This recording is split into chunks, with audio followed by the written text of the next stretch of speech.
Welcome again to, I guess this is episode 3, if we're putting them in a sequence, correct? Yep. So what I want to talk to y'all about today is, I've just used, for example, y'all. I identify as white bush trash. In our previous one, we talked about intersectionality and identity pegs and so on. And in the first one, we talked about the books and the course in general. So for today, this little segment, I want to talk about y'all. We'll start with y'all. Why? Apostrophe Apostrophe. A-L-L. A-L-L. So I would say that example is kind of a white bush trash thing. I identify as white bush trash. I swear. I pronounce things with a certain angle. There's many things that I've only ever read. So I haven't heard the word because I've been pretty much alone in my world. When I was a kid, I didn't have, none of my family had ever finished high school. The people around me worked in the mines and they worked as waitresses, and that was the world. They swore. Fucking A. Right? We don't even properly enunciate our swears when we say fucking A, right? Because that's F-U-C-K apostrophe I-N, fucking, Or, fucking A. I think, is there an apostrophe in there? I'm not sure. But, I think you just dropped the G there. right, yeah, so if I was like, I suppose, a proper middle class lady and I said fucking, fucking, it would be very like proper, maybe, right? Why do I put this into the room? Because if you're doing social work with victims of abuse, what is the wisest, most empathetic, respectful, and tender thing for you to do is to mirror and respond and be with them in their world, in their language world. I've had in my career, I'm almost 60, I've been in this world, let's say since I was 19, 20, doing volunteer work with women's issues and women's organizations. I have along the way had social workers say things like, this person has a lot of attitude and they're inappropriate, which means they swore, right? Or let's say in a group home context, the 15-year-old person is angry and they swear. And the social worker, I feel, overreacts. Sometimes all that people have is to swear. They have no other sense of power or efficacy or coping tools. I would rather that someone sits in front of me and says, fucking mad. Cool, they said it, they expressed it, they worked something out. Let's talk about what's making you angry. What is that about? If I fixate on you just swore 7 times in a row, You're taking the focus off of their original problem anyways. yeah, and that's about my problems. With their wording and their actions. Right, so I'm imposing, let's say, my class assumptions. I'm imposing my language, My schema. my mind map of how things should be or must be. Or should go in a therapy session or whatever. Yeah, and it's not about me, it's about them. I would rather a young person swears their head off than that they throw things. See, that's different. If the client starts throwing things at me, I'm going to start feeling unsafe.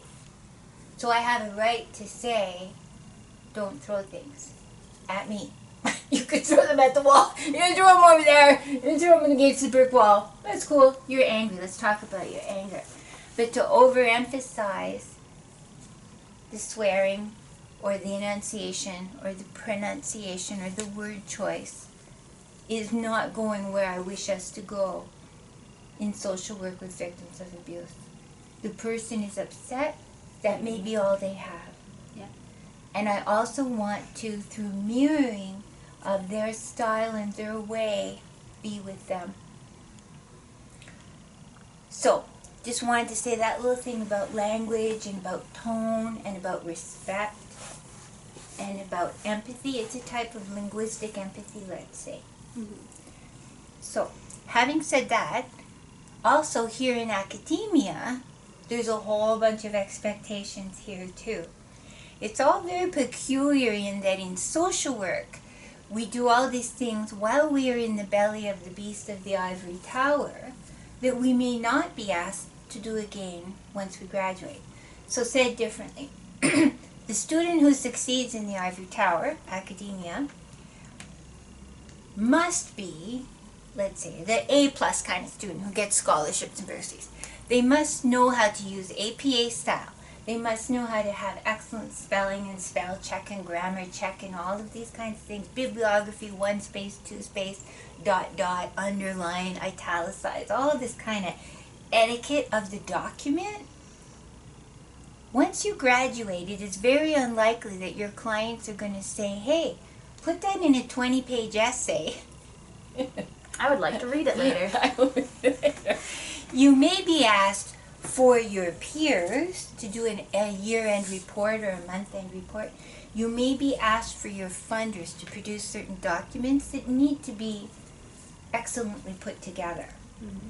You may be asked to do a media release where you want to make sure you do things in a concise, smart way that are effective, that cover the issue. A media release sometimes is this long, that's all you've got, and you're kind of being asked to talk about 500 years of repression, toxic masculinity, poverty, maybe 50 issues, and you've got this much space to do it. So you have to be accurate, concise, effective, and you also have to have the right tone. And tone is a subtle thing sometimes.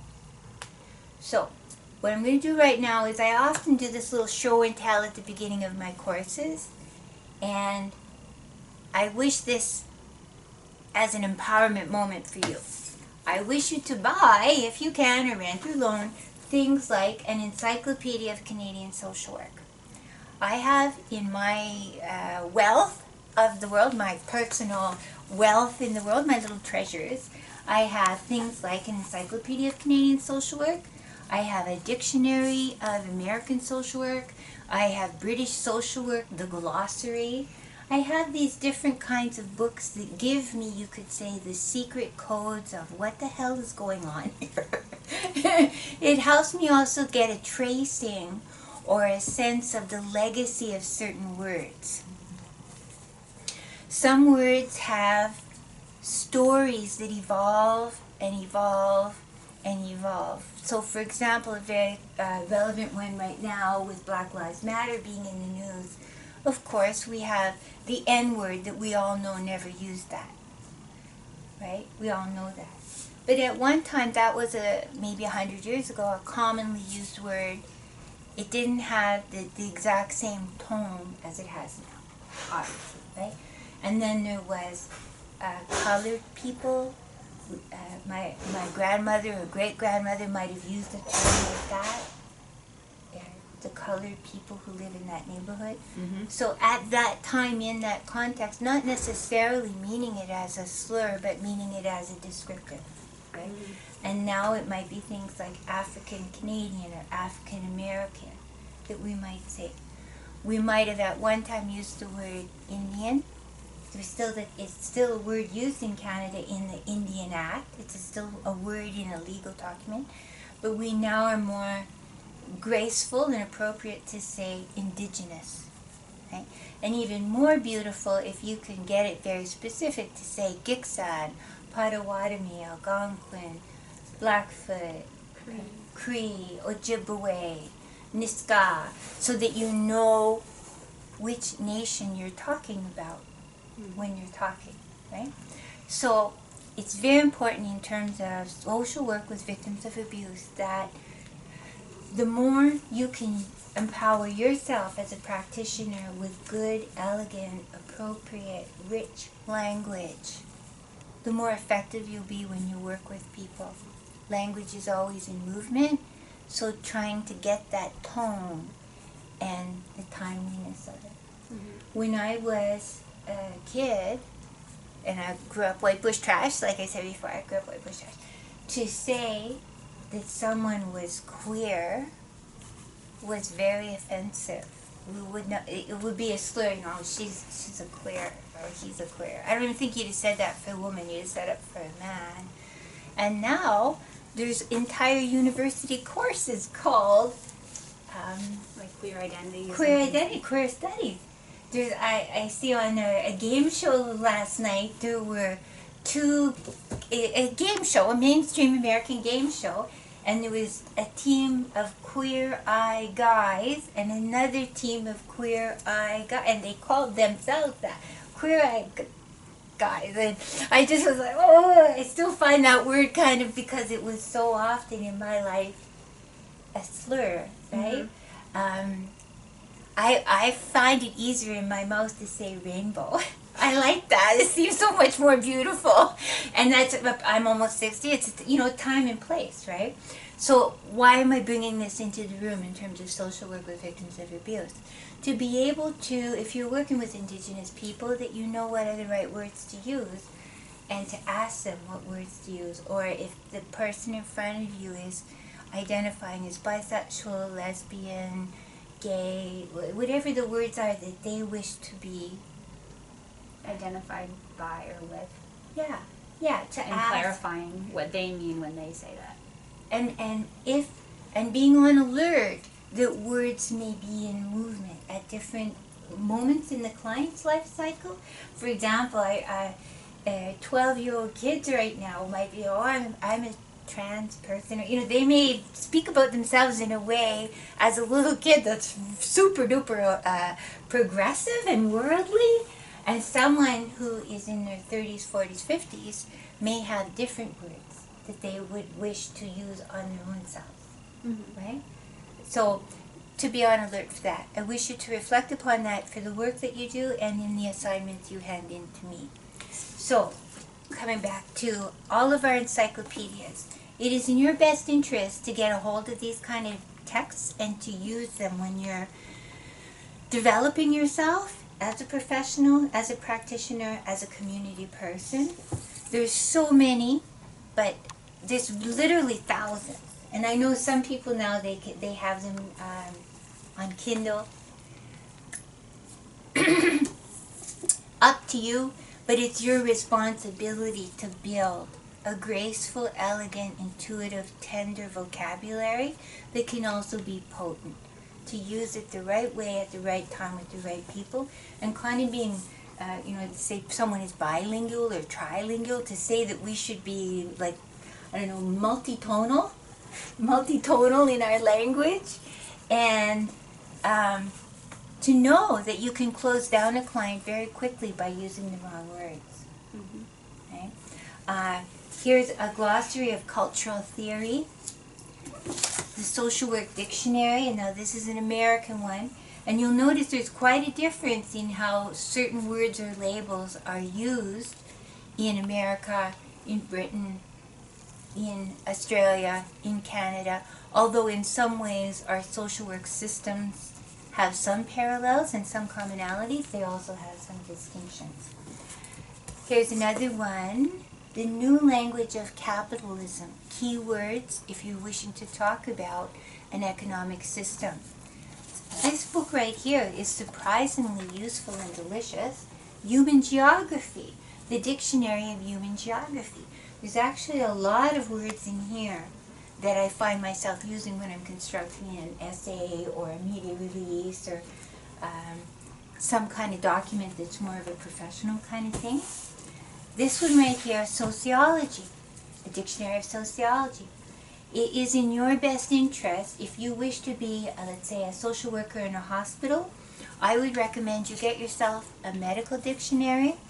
I would recommend that you get yourself a pharmaceutical dictionary that shows you the meaning of all these different medications. Why? How does that relate to social work with victims of abuse? If you're working with an elder who has Alzheimer's and diabetes and is on 9 different kinds of medications and is depressed and is being abused by their grandson, you want to know how the medications may be influencing what that person is experiencing and perceiving. that makes you smarter. It makes you more in the client's world. If you have a client who's a survival sex trade worker who also has clinical depression, who also is using different street drugs, you want to know how that is shaping her worldview and her sense of self. Right? So you want to be able to go to your desk and, oh, she's taking amphetamines and she's also doing crack. What does that mean? Because she's also taking these kinds of antidepressants and she's using these sleeping pills. And she drinks a lot of beer. How might that all have meaning? Right? Mm-hmm. You need to know that. It's on you, it's not on the client. The client can't always communicate all that to you unless you start asking to say, oh, tell me what street drugs you use and explore with them. If they're, let's say, having panic attacks, sometimes a panic attack can be not just pure anxiety and consequences of the real world around that person. It can also be an intersection of some of the drugs that they're on, causing them to have that feeling of shakiness, right? So you want to be able to talk about that. So there's also dictionaries that help you explore racism words or those kind of words. Medical dictionary. If you're working with, let's say, injured workers, there are different dictionaries and books about the body. If all the time your injured workers are coming in and they're saying, I have a back injury, I have a brain injury, I have a neck injury, I have kidney problems or I have lung problems because I was exposed to different chemicals in the mine and that's why I have an injury. So whatever area of social work that you're interested in going in, it's on you to build your vocabulary and your understanding of these different dynamics and concepts, and to know that they're always mobile, they're always in movement. So that's just a quick thing I wanted to comment on today. And to remind the viewer of this video that, again, like in all the other videos I'm making here, to explore it with the client. So the client says they're Métis, you explore with them. What does that mean to you? How did you come to have that meaning? Do you want to talk about that some more? If the client says to you they identify as bisexual, ask them, what does that mean? Okay? I've had people imagine, oh, if you're bisexual, you just have sex with everybody. It's like, oh boy, a person, I'm going to have sex. Right? And obviously it doesn't mean that. You may have the same urges towards monogamy and sequential. A person who identifies as bisexual, they may have a relationship with a woman for 5 years, then have a relationship with a man for 5 years, and someone else who's kind of in the middle, right, for 11 years. It doesn't mean, obviously, promiscuous, but I've heard people put, I'm not sure why, but do you want to talk about that for a minute? I think there seems to be this weird, like, it's like double, like, in the LGBT community, it's like gays and lesbians a lot of the time will, there's like a little bit of like homophobia towards bi people because a lot of like lesbians don't want to date a bisexual girl because they say that there's like more competition essentially, Okay. and that they're more promiscuous because they're attracted to both genders as opposed to one, and vice versa. There's gay men that won't date a bisexual man because they don't want to have to deal with their attraction to women, and they seem to think that that means that they're sexually promiscuous as well because they're attracted to both genders. Yeah, you drop your pants for anybody anytime. Double the risk. Double the risk. Exactly. And like my mom felt the same way about like pansexuality, and it, like trying to describe the difference between bisexual and pansexual first was wild. But then to try and say that no, like it doesn't mean that they're more likely to leave you or cheat on you or whatever. Like if that person was going to cheat on you, they were going to do it whether or not they were bi. Right, right. So you have to explore with each person in front of you, the client in front of you, what do these words that you're using about yourself or about other people, what do they mean, and of what consequence are they? In a previous video we talked about if one person makes their living from ranching and another person is a vegan, well, it may have no meaning. If we're never going to do a dinner party together or we're not planning a wedding, it doesn't matter, right? But it may matter, and we may need to talk about it, whatever the labels are, whatever the definitions are, and explore with that person. Sometimes you may think you know what it means to that person, but you may be proceeding in your relationship of social worker client with false assumptions and beliefs. Explore with everybody, what are your core values and beliefs? How does that have consequence? That's especially so when you're working with people who have been diagnosed with something. Another book, which I don't have in front of me, is the DSM. The DSM is a place where definitions of different mental health issues exist. So a person may say, oh, I got diagnosed with schizophrenia. One of the first things I would say to them is, what does schizophrenia mean to you? How do you feel about that definition? Of what day-to-day consequence is that? Could you tell me your worst moment with that definition and how did that play out in your life? Could you tell me a fun moment? Which is a startling question. They may say, oh, sometimes I use that to get out of things at work, or sometimes I trick my mom and dad. They want me to go like renovate the basement. I'm like, no, I have mental health issues, can't do that, right? So you have to ask the person, that label, do you accept that label? What does it mean to you? And even explore, when did that label get put on you? Someone who was diagnosed with schizophrenia when they were 18 or 25, and they're sitting in front of you and they're 62, it's worth asking, so when did you get diagnosed with that, and how has that changed over your life cycle? Mm-hmm. We know sometimes people who have severe and persistent mental health issues, there might be 10 years where everything is fine. They have no struggles, or they're let's say neurologically typical, they have no, it means nothing, there's no consequence. And then something happens, let's say they're in a car accident, or their spouse dies, or something painful and horrific happens, and it can set them backwards in a struggle. Mm-hmm. Right? People who've been diagnosed with depression. I've been diagnosed with depression, I take my medication, been taking them for years. It makes me, I think, a little bit more vulnerable sometimes, but it doesn't mean I can't function, right? So ask people, what does this definition mean to you? And even one of the things I've often done with clients is when I was in the field, I had the DSM and I would photocopy the definitions and explore them with them and give them a copy. They may have never had the definition. Right? They may have been told, oh, according to this test or this test, you have an eating disorder, or you have bipolar disease, or you have this or that. They may never have been given the actual page in the DSM of what they actually are. Yeah, and they may say, oh, this line in the definition has meaning to me, but these other three aspects, I don't see how that fits for my life and my world. Okay, that's what we take to be true until something comes up to maybe put that as a question. Mm-hmm. Okay? So, all the people who love you, when you have your birthday and Christmas and Valentine's, these are the kind of books they should be buying you. These are the kind of gifts. Amazon, Abe's books, Powell's books, a lot of these books you can get secondhand.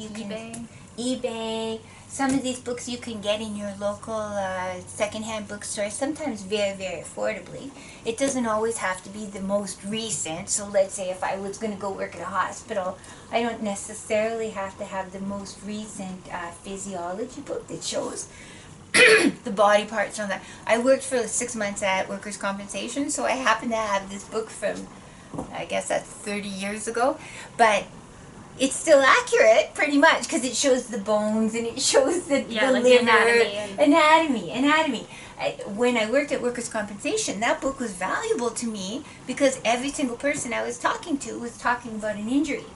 So when they part, and then you can identify it. Yeah, so I can be in the zone with them when they say, "Oh, this is the spot on my spine where I was injured when I fell off the truck." And then I can say, oh, I understand.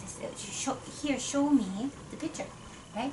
The more you can live the client's life, feel their feelings, perceive their world as they perceive it, especially when you're working with social work with victims of abuse, to be able to say to them, I often say, teach me what it's like to be you. What does it mean to you? What does it feel like to be you when you're in this situation?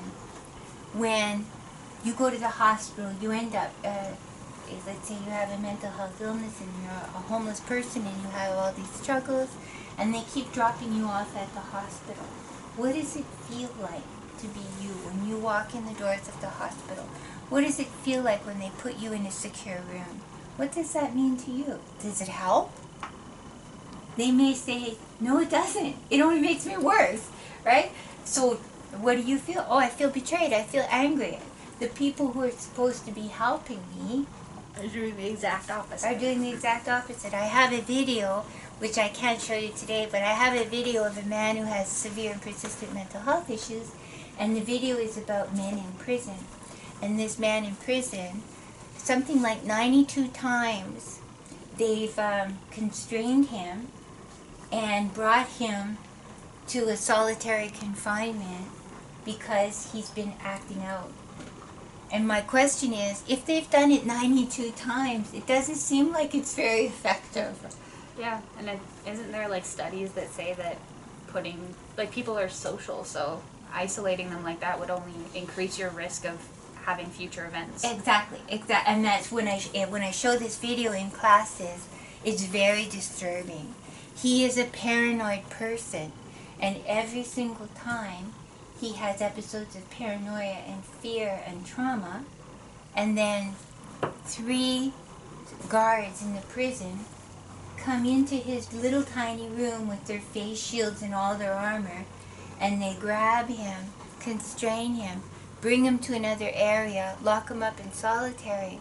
They are deepening his trauma and abusing him. So to me, he is an ongoing victim of oppression and violence. We see right now Black Lives Matter, the same kind of thing. The people in those kind of stories often are doing the opposite, as you said, Carlene. And we as social workers with victims of abuse, we would see that as abuse. We would intervene. We would say, this is not working. Maybe what he needs is some tenderness, which is paradoxical, right? Like someone who's in prison, we don't want to offer them tenderness because they're criminals. No. Maybe that's exactly what they've needed all their life, is some kindness, right? We may still need to constrain him, i.e., we're not going to just release him into the world if he's a violent person, but if our goal is to rehabilitate him and heal him, it's a very different goal than the guards in a jail sometimes have. Their training, their intentions, their worldview and paradigm is in conflict with ours as social workers with victims of abuse. So, I wish you get these books. You can never have too many books. This is just a deep belief of mine. That's a core belief of mine. You can never have too many books. And you're with me on that. You are with me on that. So books that help you have definitions and concepts. One last thing before I go today. When you're writing a document, a year-end report or a scholarly document, and you're using terms in a core way for the document, it's best that you define them. So for example, the word feminist. I identify as a feminist therapist. If I was going to write a 20-page document or a year-end report talking about feminist therapy in my organization, I would begin at the beginning of my document to say, I identify as a feminist therapist. When I use the words feminist therapist, here's what I mean by that. And give a little definition. And maybe cite one of these sources or say this is my own working definition. Document it. When you hand in documents to your professors, it's best for you to define any of those terms at the beginning of your document. So if you're going to be talking about bisexual people in Canada today, blah, blah, blah, maybe define what you mean by that term for your working purposes. Yeah. If you're using the word indigenous, if you're using the word poor, if you're using the words working class, if you're using the words rural, right? You may think you know what those mean.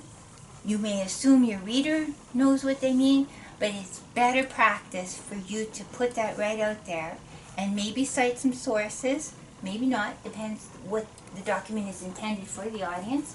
But it's your responsibility, again, to put that in at the beginning of your document. The word rural, for example, some people think rural is, oh, there's not another human for 5,000 miles.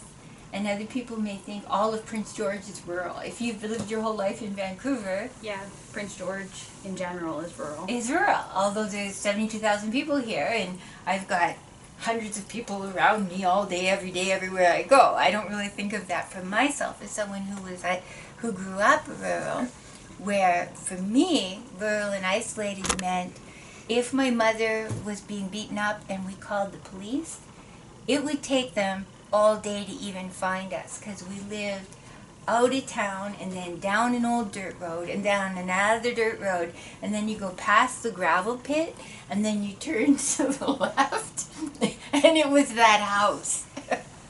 Right? That for me is rural and isolated. You were isolated from benefits and supports and other people, right? I don't think of living as downtown Prince George as rural and isolated, but Vancouver, maybe, if they perceived us. So it's in your best interest, have as many of these as you can get your hands on. Get them as soon as you can. You may only be in second or third year social work, but you may wish to build up your little library so that when you graduate and you get your first job, you've got this stuff on your desk. This is your gold. This is your resource, right? The agency that hires you may not have all those dictionaries for you. It's yours. This is my power pack. This is my superpowers here. I just remembered one more thing that I wanted to say. This is beautiful. This book, this synonym finder. I love this book. I have multiple copies. I have them in different rooms in my house. Why? Why, you say? Because your language skills are your superpower as a social worker type person. If the person says, I feel sad, and you say back to them, I hear you saying you feel sad, and they say, yeah, I feel really sad, and you say back, really, really sad, eh? We can do better. We can do better. You want to be able to say back, so I hear you saying you feel defeated, you feel discouraged, you're feeling worn down. It's been a difficult time. You're feeling fatigued. You're feeling isolated. Isolated, fatigued, alone in the world. You're feeling gray. You're feeling dismal. Melancholy. Yes, you see? You want to be able to have that spontaneous nuance and discernment to help a person explicate what they're really, really deeply feeling. Sometimes when we're working with very underserved or deprived populations, that's another example of how they've been deprived. They've been deprived of vocabulary. In our earlier video, we talked about the movie Precious, which we're thinking of as a documentary. Precious had a very limited vocabulary. For her to express all the thousands and millions of emotions and nuances and moments, it's hard. It's hard sometimes. If you say, I'm pissed off, and the person says back, frustrated, angry, stuck, lost, I feel trapped, I feel ill-equipped, I feel disempowered. Right? You may start with, I'm pissed off, but once you help them to refine it, they may say, I just feel stuck, I feel helpless. I want to get this situation solved. I want it to change. I feel orphaned, right? It may change from rage to stuck, which is a different thing. Exactly. Right? Or you might go from rage to actual sadness, or... Exactly. Sometimes under rage, we have fear even. When a man says to, the classic horrific story, a man says, I love you. The woman, I'm making it into a caricature of conciseness here. the woman says, I'm leaving you. The man says, I love you so much. I'm now going to have to kill you because you're leaving me. What? That doesn't make any sense, right?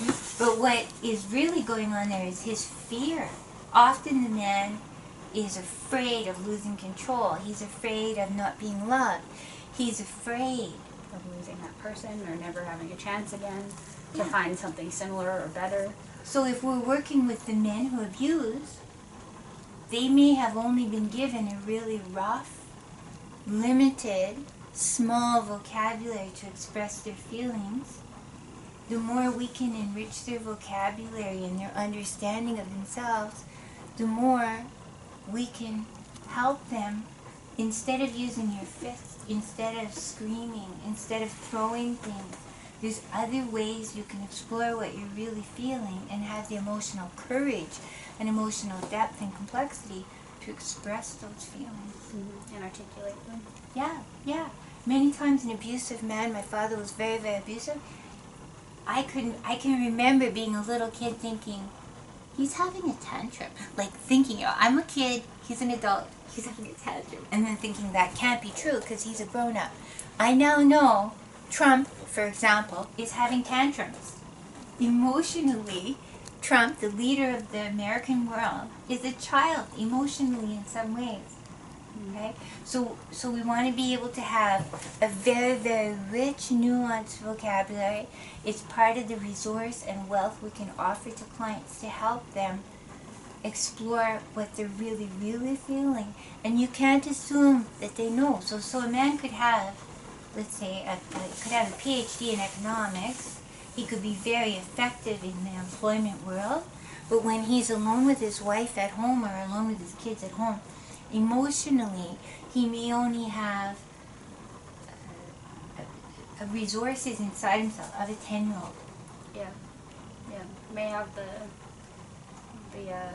emotional regulation might not be there, and perhaps the only coping mechanism is anger. Right, stomping on the table or something like that, right? So you can't assume that because someone has a good education in some dimension of their life, that it carries over to all aspects of their life. And the other way too, that a person could be a gas station attendant and have very minimal formal education, but emotionally they could be brilliant. Emotionally they could be incredibly intuitive and layered and textured. You can't assume that they aren't, right? They could be like organic intellectuals. They could be very wise people who are self-educated and who've had good mentoring from the older men around them, right? So, buy books. Love your books, especially synonym finders. This one, if the average student might spend $20,000, $40,000, $60,000 on getting their 4-year degree, directly and indirectly, drop another couple $100. Get some good books that'll serve you well. And I actually find them almost entertaining sometimes. You know when, for example, TELUS or Shaw has you on the phone and like, your call is important to us. You're number 87 in the queue. One of our representatives will be with you. That's a good time if you have this kind of synonym finder on your desk. You can kind of flip through and improve your vocabulary even in those moments. And help yourself be calmer so when that poor, probably minimum wage employee for Shaw or TELUS comes back on the line, you can be cheerful and chat with them instead of feeling like lunging through the phone and assaulting them. You can just be thinking about the new words you just added to your life, and you can say hello. Would you like to learn a word today? So thank you for signing up again for the course. Thank you for being you, and we'll see you in the next video.